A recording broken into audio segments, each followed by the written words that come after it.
Subscribe channel Truth.id dan aktifkan lonceng notifikasi untuk mendapatkan informasi seputar live streaming dan video khotbah terbaru. Posisi tombol subscribe berada di kanan atas channel kami dan jangan lupa nyalakan loncengnya.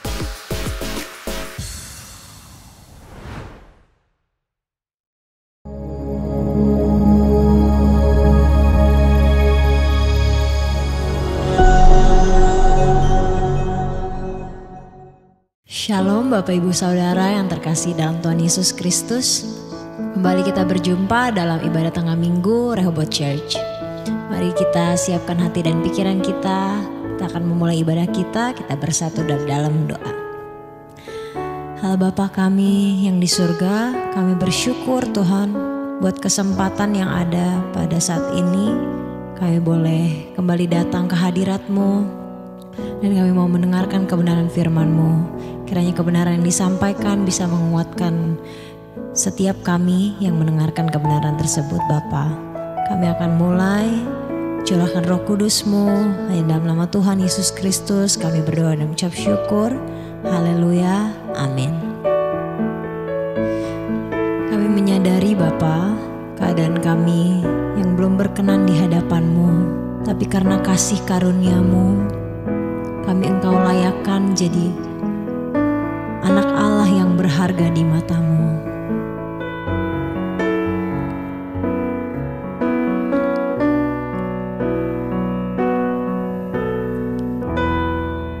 Bersama kita katakan, ku sadari aku berjalan, bejana hancur di mata-Mu, hanya oleh belas kasih-Mu Kau menerima diriku. Bagai gurun kering dan gersang, menanti turunnya hujan. Sangat ku damba Tuhanku, lawatan-Mu di hidupku. Tanpa kasih karunia ku tiada artinya, sebongkah tanah yang kering dan hina. Di tangan-Mu penjuna bentuk daku, indah dalam pandangan mata-Mu. Kau ubahkan untuk kemuliaan, simfoni indah keagungan-Mu. Mari kembali katakan, ku sadari aku berjalan, ku sadari aku berjalan, bejana hancur di mata-Mu, hanya oleh belas kasih-Mu Kau terima diriku, Kau menerima diriku. Bagai gurun kering dan gersang, bagai gurun kering dan gersang, menanti turunnya hujan. Sangat ku damba Tuhanku, lawatan-Mu di hidupku. Kami tiada arti tanpa kasih karunia-Mu Tuhan. Tanpa kasih karunia ku tiada artinya, sebongkah tanah yang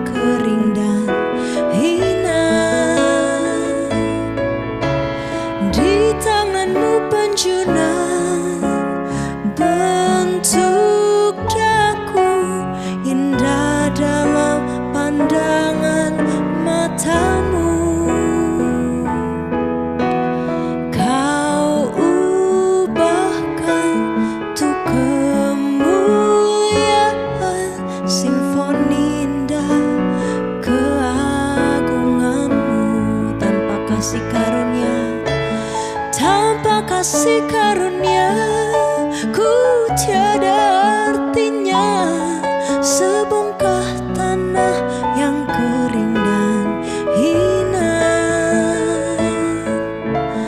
Di tanganmu penjuna bentuk daku, indah dalam pandangan matamu. Kau ubahkan untuk kemuliaan, simfoni indah keagunganmu. Kau ubahkan untuk kemuliaan, kau ubahkan untuk kemuliaan, simfoni indah keagunganmu.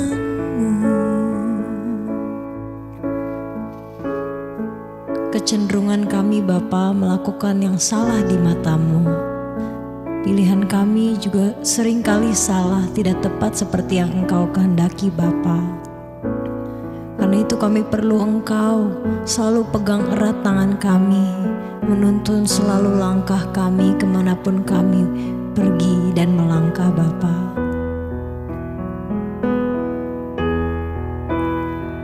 Bersama kita katakan, oh Tuhanku pegang tanganku. Oh Tuhanku, pegang tanganku ini. Ku tak dapat jalan sendiri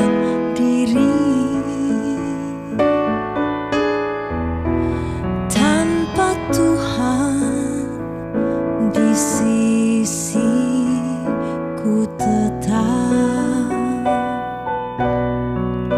Ku akan jatuh, jalanku sesat. Oh Tuhanku pegang tanganku. Oh Tuhanku, pegang tanganku ini. Ku tak dapat jalan sendiri tanpa Tuhan di sisiku tetap. Ku akan jatuh, jalanku sesat. Oh Tuhan, Engkaulah pelita hidupku, terang dalam jiwaku.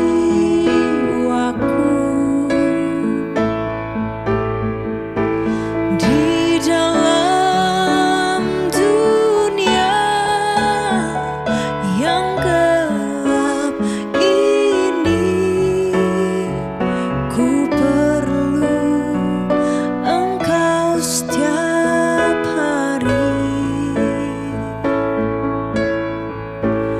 Bawalah aku dalam kebenaran-Mu dan kesucian-Mu Bapa.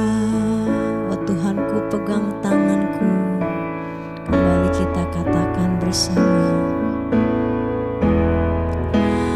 Oh Tuhanku, pegang tanganku ini. Ku tak dapat jalan sendiri tanpa Tuhan di sisiku tetap. Ku akan jatuh, jalanku sesat. Oh Tuhan, oh Tuhan, Engkaulah pelita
Bapa.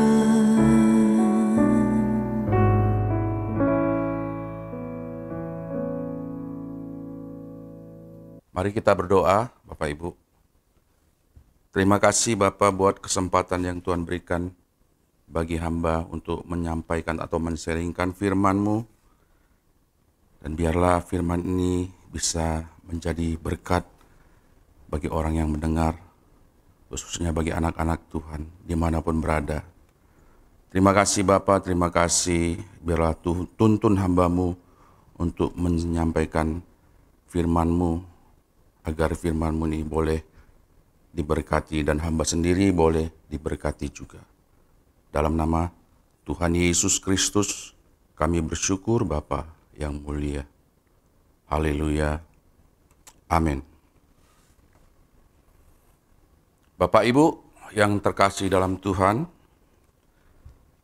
nilai diri seseorang atau nilai diri dibangun melalui berbagai faktor dan proses yang sangat terkait. Berikut ini adalah beberapa faktor utama yang mempengaruhi pembentukan nilai diri seseorang. Pengalaman masa kecil seseorang yang dipengaruhi oleh interaksi mereka dengan orang tua dan keluarga sangat mempengaruhi penilaian mereka tentang diri mereka sendiri. Nilai diri yang sehat cenderung dibangun melalui pola asuh yang positif, penuh kasih sayang, dan teladan daripada orang tua. Nah, persepsi seseorang tentang dirinya dipengaruhi oleh hubungannya dengan teman-temannya dan orang-orang di sekitarnya, Bapak Ibu. Dan keberhasilan dalam mencapai tujuan, mengatasi kesulitan, dan mengembangkan kemampuan adalah untuk membangun kepercayaan diri. Rasa berharga dan kompeten dibangun dari setiap pencapaian-pencapaian kecil. Bagaimana seseorang melihat dan menilai dirinya sendiri dipengaruhi oleh sistem nilai dan dibentuk dari keluarga, dari budaya, dari kehidupan sosial seseorang tersebut, Bapak Ibu. Nilai diri yang sehat dapat dibangun dengan pikiran positif, tetapi kritik dari yang berlebihan dapat merusak dari bagaimana orang membangun nilai tersebut, Bapak Ibu. Nah, nilai diri seseorang juga dibentuk oleh kemampuan mereka untuk mengatasi kegagalan, di mana kemampuan untuk bangkit dan belajar dari kesalahan membentuk dan meningkatkan ketahanan mental dan nilai diri. Nah, ini pembentukan nilai diri orang-orang pada umumnya. Nah, nilai diri seseorang agar dipandang bernilai oleh orang lain biasanya tercermin dari prinsip, sikap, dan tindakan. Dan hal ini berdampak bagi orang-orang di sekitarnya. Ini membentuk image orang bahwa nilai diri seseorang itu seperti yang dia lihat ketika seorang memperlakukan orang lain. Dan ini membentuk image bahwa nilai diri seseorang itu seperti yang dia lihat. Dan pengalaman ini sebenarnya banyak dialami oleh banyak orang. Ketika seseorang di waktu kecil, ia melihat dalam keluarga yang mungkin tidak mengenal kebenaran atau tidak takut akan Tuhan, di mana dia melihat orang tuanya memperlakukan anaknya yang mungkin yang kaya. Beda dengan perlakuan orang tuanya memperlakukan anaknya yang mungkin keadaan hidupnya miskin. Begitu juga ketika dia melihat teman-temannya. Ketika teman-temannya tersebut itu memperlakukan teman yang mungkin orang tuanya yang kaya. Mereka memperlakukan teman yang kaya ini dengan sangat istimewa. Nah, image inilah terbentuk dari sejak kecil Bapak Ibu, bahwa orang kaya pasti diperlakukan istimewa, dan ini dianggap sebagai nilai diri. Kemudian dia berpikir bahwa kalau aku harus menjadi kaya, punya jabatan, supaya aku mempunyai nilai diri. Inilah yang membuat manusia semakin terikat kepada dunia. Mereka menganggap itu adalah suatu kenikmatan. Nikmat ketika dia dipuji. Nikmat ketika dia mendapat sanjungan dari orang lain. Demikian pula dalam kerohanian Bapak Ibu yang terkasih dalam Tuhan, bahwa pendeta mempunyai nilai ketika gerejanya besar atau asetnya besar, jemaatnya banyak. Nah, ini sebetulnya dianggap sebagai nilai. Ini juga membentuk image bagi hamba-hamba Tuhan bahwa untuk menjadi pendeta yang bernilai harus mempunyai jemaat yang banyak, aset gereja yang besar atau banyak, dan kehidupan yang mewah. Dan ini dianggap sebagai nilai yang sesungguhnya Bapak Ibu. Oleh semakin banyaknya manusia yang tidak mengenal kebenaran, maka cara berpikir manusia semakin terbalik. Dunia tidak mengenal kebenaran, dan dunia ini sudah lama membentuk kita menjadi orang yang tidak mengerti kebenaran.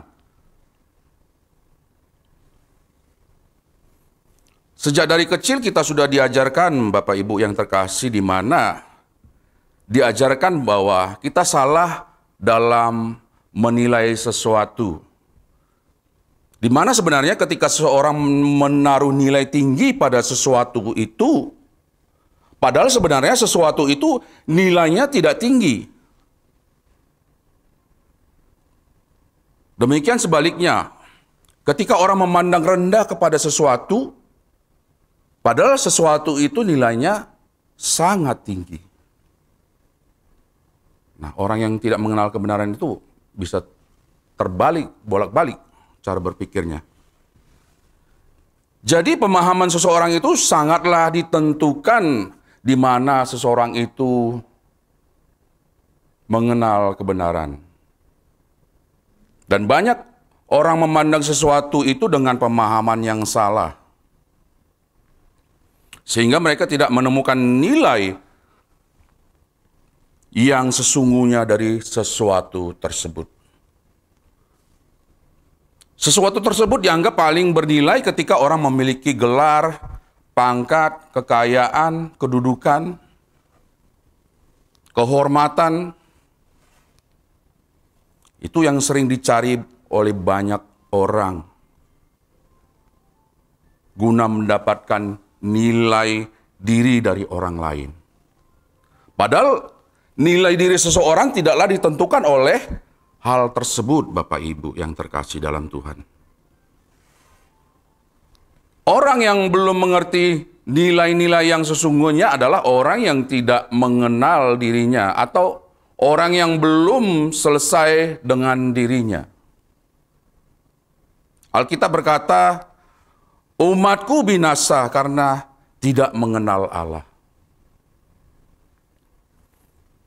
Oleh karena tidak mengenal Allah, maka tidak mengenal nilai diri yang sesungguhnya.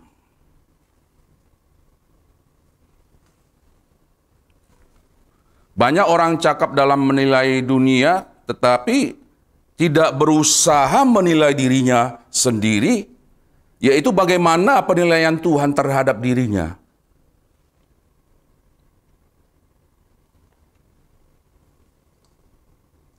Kenikmatan yang diberikan dunia dapat membuat kita menjadi buta untuk melihat dan menilai diri yang sesungguhnya, Bapak Ibu yang terkasih dalam Tuhan.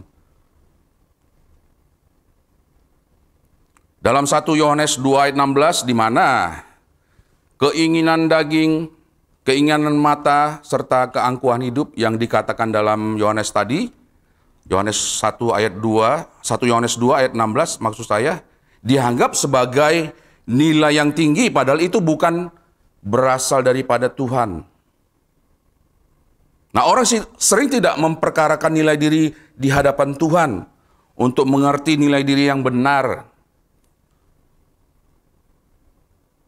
Seseorang harus dipulihkan melalui karya Roh Kudus ketika orang mengerti nilai diri yang benar. Yaitu harus untuk membuka mata, maksud saya Roh Kudus itu untuk membuka mata pengertiannya, memahami nilai diri berdasarkan sudut pandang Allah. Nah, Bapak Ibu yang terkasih dalam Tuhan, jadi keselamatan di dalam Yesus Kristus adalah melepaskan manusia dari belenggu atau keterikatan dari kenikmatan dunia dan harus bersedia untuk diubah dengan mengenal kebenaran, sehingga kebenaran itu akan memerdekakan. Nah, untuk itu harus ada namanya bahwa orang atau seseorang itu harus belajar kepada Tuhan Yesus untuk meniru karakternya Tuhan Yesus, supaya bisa orang melihat nilai yang sebenarnya dalam hidup manusia, Bapak Ibu. Orang yang mengerti nilai sesungguhnya adalah orang yang di mana dia sudah selesai kepada dirinya dan dia mengenal dirinya dengan baik.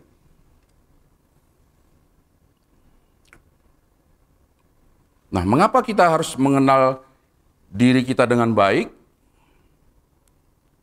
Karena nilai diri kita adalah berharga di mata Tuhan.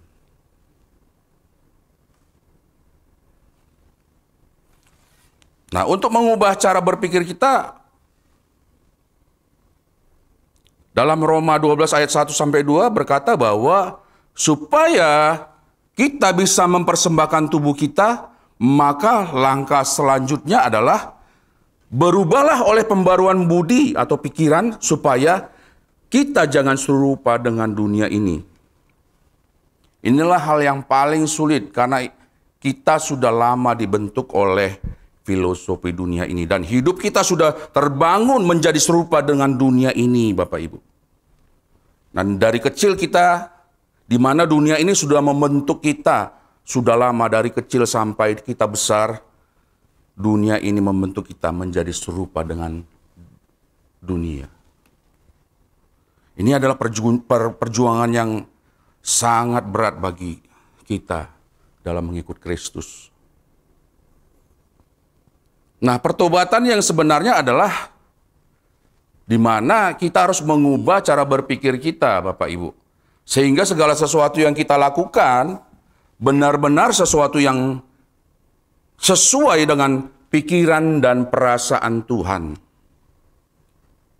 Alkitab sangat menjelaskan, sangat tepat maksud saya, menjelaskan apa itu perubahan. Dan Alkitab menjelaskan bahwa Alkitab memakai kata metamorfoste. Ini adalah kata yang sangat tepat, Bapak Ibu. Di mana dari ulat menjadi kepompong dan dari kepompong menjadi kupu-kupu. Nah, ini adalah perubahan yang ekstrim, yang sangat ekstrim. Di mana perubahan ini adalah benar-benar berubah total.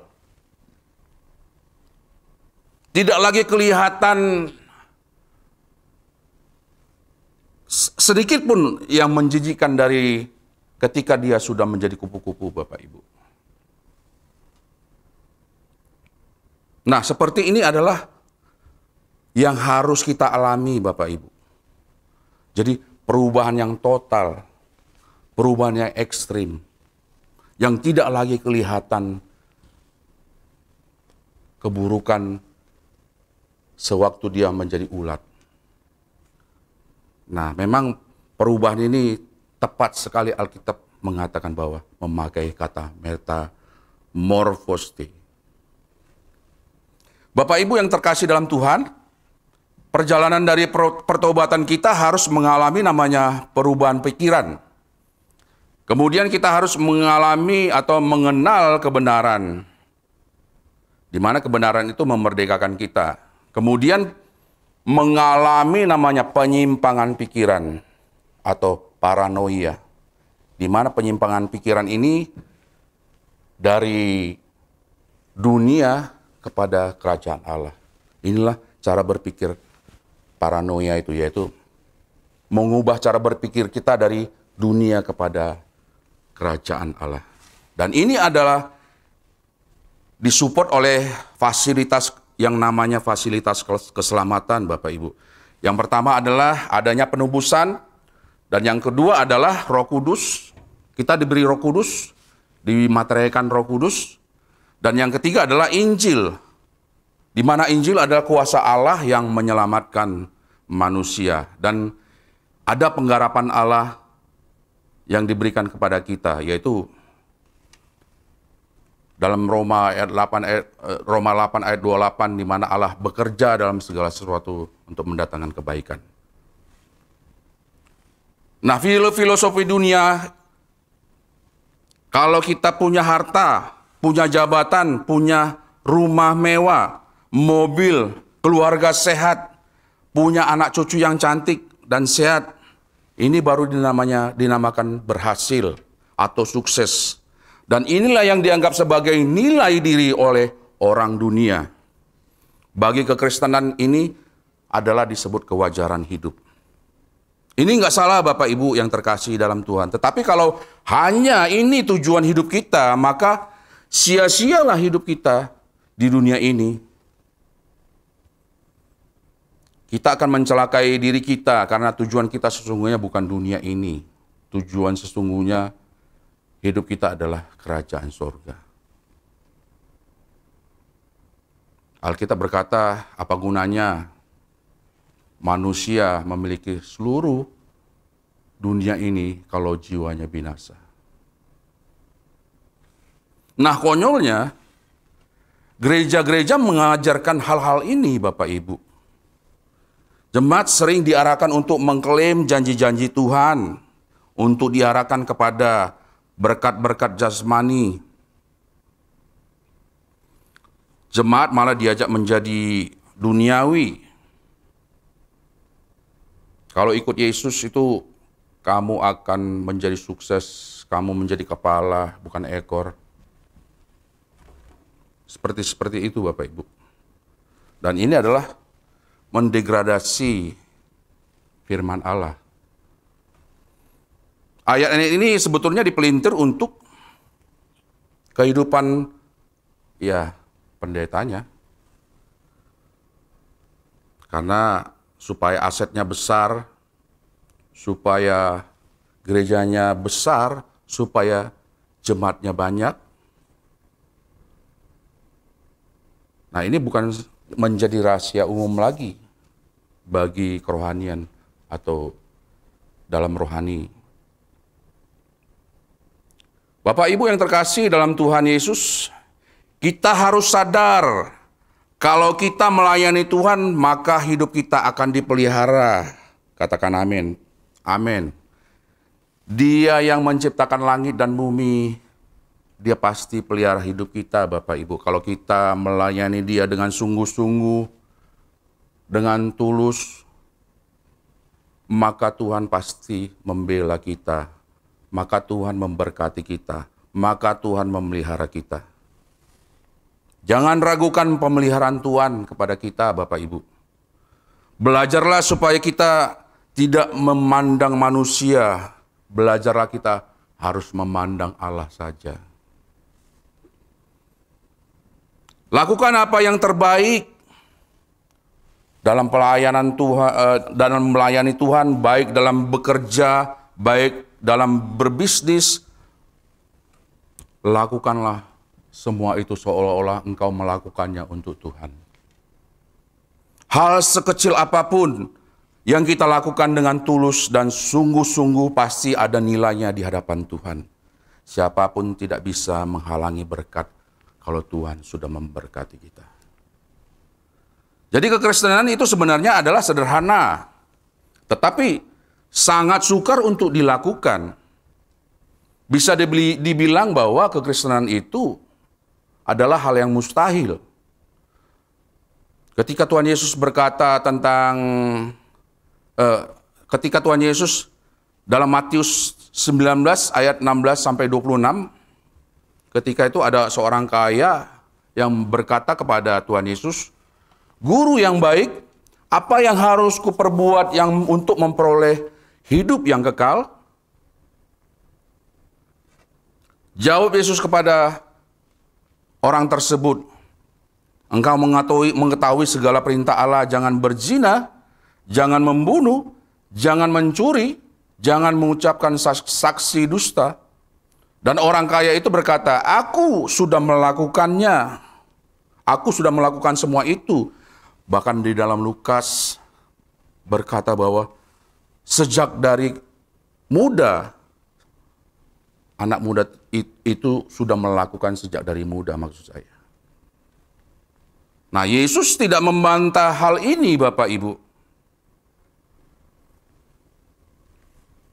Dan memang orang kaya itu melakukan hukum Taurat, hukum-hukum. Dia sudah melakukan syariat dan hukum-hukum agama.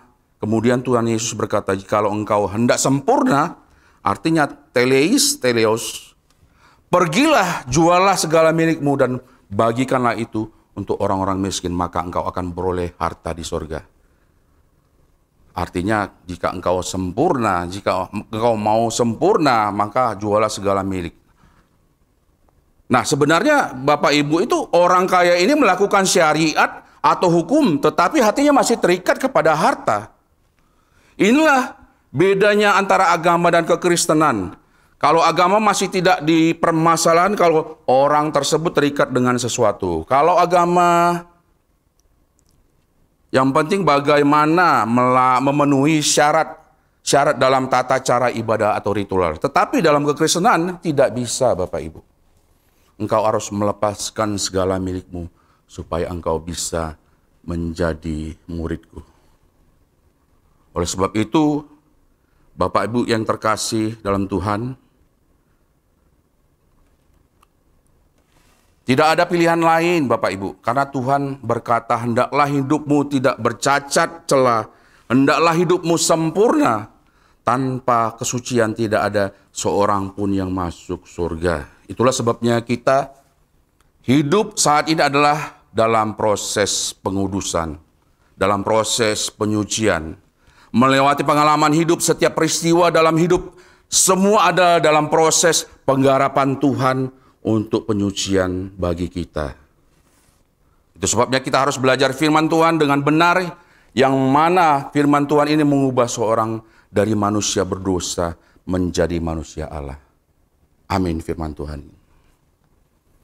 Bapa, terima kasih buat firman-Mu hari ini, dan biarlah Tuhan firman ini menjadi berkat dan orang bisa mengalami perubahan di dalam hidupnya. Berkati buat orang yang sudah melihat atau menonton acara ini, Bapa. Dalam nama Tuhan Yesus Kristus kami bersyukur. Haleluya. Amin.